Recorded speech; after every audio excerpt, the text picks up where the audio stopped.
This is Thomas's day, Doubting Thomas, right? I don't know if that's a slur or a nickname or what, but Thomas's day today that we always read about him the first Sunday. Well, we say the second Sunday of Easter, how some might say the first Sunday after Easter. But Thomas, this is a little known fact, Thomas was not an American. Okay, you knew that. But if Thomas was an American, what state do you think he would be from? Yeah, right. didn't take any time at all. And who wants, all at once now, why is he from Missouri? There's Show Me State, right? He spells it out pretty clearly right here. All right, show me. Prove it, right? And so he gets that nickname, Doubting Thomas, by people who say doubt is a sin and is terrible and it is the opposite of faith. And so don't be like Thomas, right? Thomas was the doubter. You need to be a believer, not a doubter. And it was in that vein, in that mindset, that inspired me to make our little theme for this morning. It's not seeing is believing, right? It's believing is seeing. Now, I don't know if you've heard this saying flipped upside down before. But of course, normally we hear, well, seeing is believing. And that's what Thomas might say. Like, well, once I see it, then I'll believe it. And that's the Show Me State mantra, right? That's our mindset. That's our worldview. Show me, and then I'll believe. But maybe that's not necessarily how the human heart works and how the human mind works. Have you ever learned a new word and then heard people use it like 3 times the next day, and then you read it in a book the day after that, and you're like, where was this word all my life? I just learned it, and now it shows up, right? Or you get a car, you buy a car, and then it's like, hey, I'm going to be a little bit unique here. I'm not going to get the same car everybody's getting, right? Then you buy it, and then over the next few months, you see it freaking everywhere. You're like, wait a second, where were those people before? Why is this happening? Are we just trendsetters? Are we cool like that? We're just like, everybody just saw that, oh, he bought a Mitsubishi. Maybe I should buy a Mitsubishi. No, what's happening there? Some might call it confirmation bias. Conditioning, absolutely. You're conditioned to notice a thing. You had no reason to notice the Mitsubishis before, or the word plethora, or whatever it was that you just learned. You weren't thinking about it. But now it's in your line of sight. You're focused on it. And our brains are designed, and I'm not a neurologist, and I'm not here to teach you about that, but I think we can all recognize that our brains have to filter massive amounts of information, right? And that's why we should respect babies, because babies do it more than anybody. They have to, their brains are so plastic, and they have to constantly adjust to what they're seeing and what they're hearing. But we do it all our lives. And looking out here, I mean, there's literally 1 million objects that I can see just looking out that window. I counted the other day, there is. But my brain can't process 1 million things at once. I'm kind of remedial that way. But I can process maybe 100 things, or maybe 50 things, I don't know. But what makes my brain genius, and what makes the human brain genius, is its ability to filter those things, to decide what's important and what's unimportant. The problem is, the rubric it uses to make those decisions is so often based on our biases, based on our conditioning, right? Our cultural conditioning. We've been told what's important. And what song I get stuck in my head is going to be based on what song is played for me over and over again, usually on TV or some show or some commercial or something. And so my brain says, whew, that cereal must be really super important, because he's fed his brain with that song 100 times now. So I'm going to remember that till the day I die. That is how our brain decides what's important. It's based on conditioning, confirmation bias.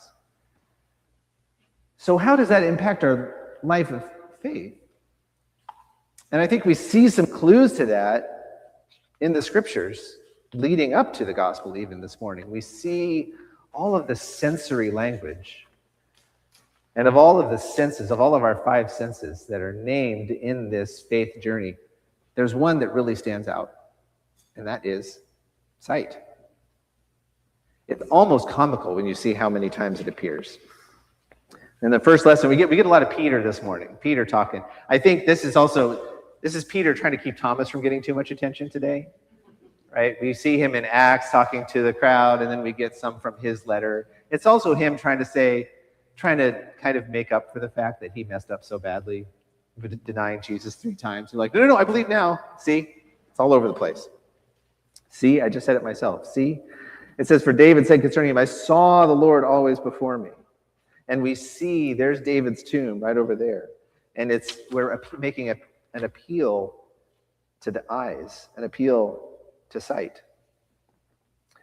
And before I get back into the gospel and the way that it's mentioned there, one of my favorite things about the senses is where we see, I just did it, and I did it again.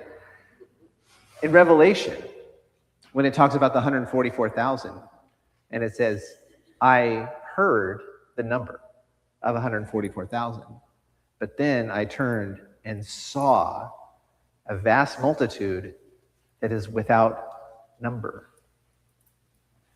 Now, that's not to say that seeing is better than hearing,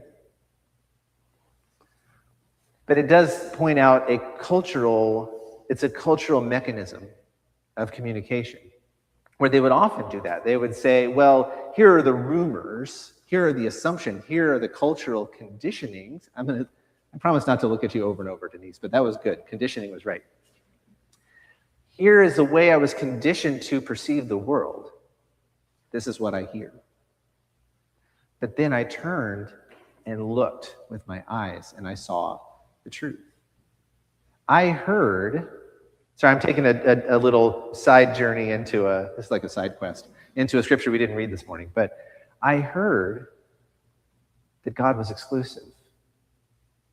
I heard that the number of those being saved was limited.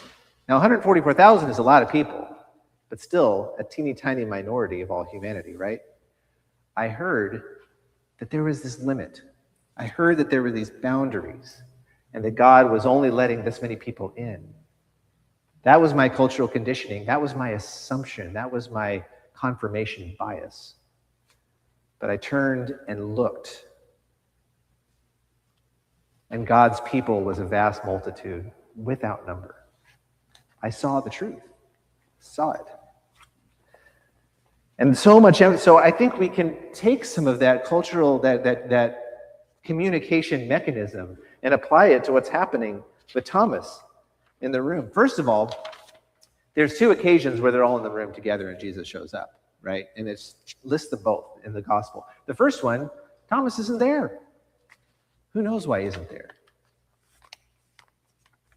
But maybe he is struggling a bit. Maybe he is feeling isolated. Maybe he is losing hope. But when the other disciples encounter Jesus there in that room, they're still thinking of Thomas because they go run to Thomas afterwards. And what do they say? Anyone? You've got it there in your hands. Kelly? We have seen the Lord. You hear all kinds of rumors. You wonder. You maybe fear what may be true or what may not be true. But then they say, we have seen the Lord. It's the same thing Mary Magdalene said to the disciples after her encounter. I have seen the Lord. It put the doubts to rest. But then Thomas is like, well, I want to see him too, but it's not going to be enough for me. I need more senses. So I've heard, and that's good. So I'm at least going to go in the room with you. So I'm going to stop kind of sequestering myself. I'll be present with you in case it happens again, in case I get to see him, but I need more than that. And something important is happening in Thomas's heart in this moment that I think forces us to reevaluate what that word believe means. I don't know about you, but I was raised with that word believe as being the end goal, the telos for the seminary words. The teleological process of faith is that the end point is believe. If you believe, you're done, you're good, because if you believe the right things, you're going to go to heaven. But that is a very narrow definition of that word believe, and I think it's misplaced. Because when that is the way we see belief, then doubt really is the enemy. Believe is you took the right route and you ended up at the right destination, and doubt is you took a wrong turn and you ended up in this other place called doubt that's the opposite of belief. And that's why Thomas gets that epithet, right? That's why he gets criticized. But the way I see belief working in Thomas's heart is actually as a starting point. And there we get to flip that upside down. Believing is seeing. Even though he phrased it negatively, you notice he said, unless I put my hands in his side, then I will not believe. He phrased it negatively, but what Thomas is showing us is that he knows exactly what he needs. This is his belief at work. This is his faith at work. Saying, I know myself. I know that I'm from Missouri. I know I need to be shown. It's like if he wants to hear a word a bunch of times, he'll learn it now. If he wants to see a car all over the road, he'll buy that car now, and he knows he'll see it all over the road after that. He understands his own heart and his own mind. And I know this is a little bit of a woo-woo word, but I believe he manifests the opportunity by saying it out loud that I need to put my hands in his side and touch the holes in his hands. And Jesus hears that, and he honors that. He doesn't say, shame on you. He doesn't judge Thomas. He blesses Thomas. He hears what Thomas needs, and he offers that to him. And he says, all right, we did it. We got there. But there's going to be so many others, and that's the moment that Jesus talks about us. And you see Peter echoing that in his letter as well.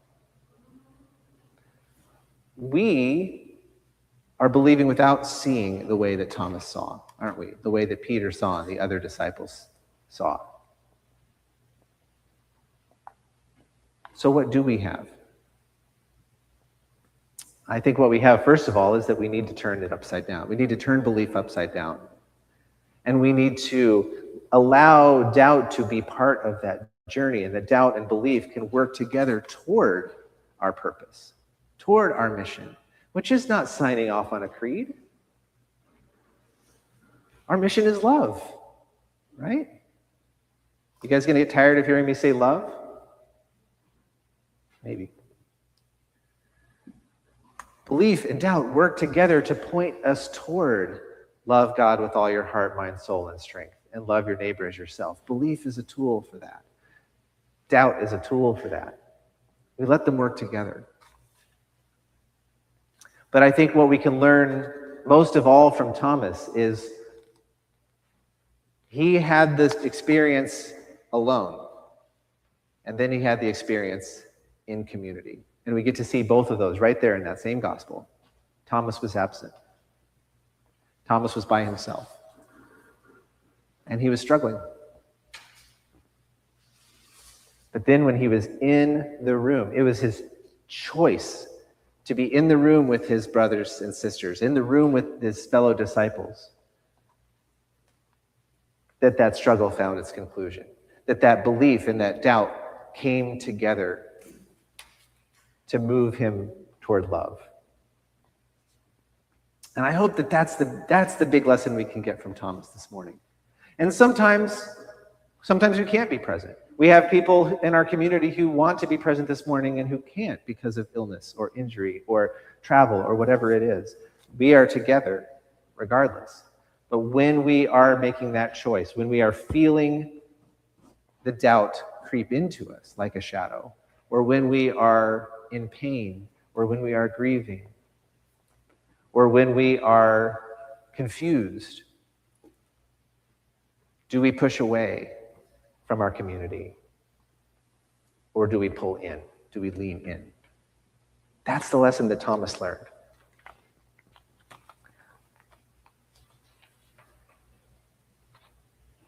Have you believed because you have seen me? Blessed are we who have not seen and yet have come to believe. And John, as he's writing this, is thinking of us. Because he says, look, I know all of you, my readers. I don't think he imagined us reading him 2,000 years later, but still. He's like, you're not going to have what we have. So I'm going to give you something to help you out. He said, but these are written so that you may come to believe that Jesus is the Messiah, the Son of God, and that through believing, notice that? He doesn't say so that you may believe, period, the end.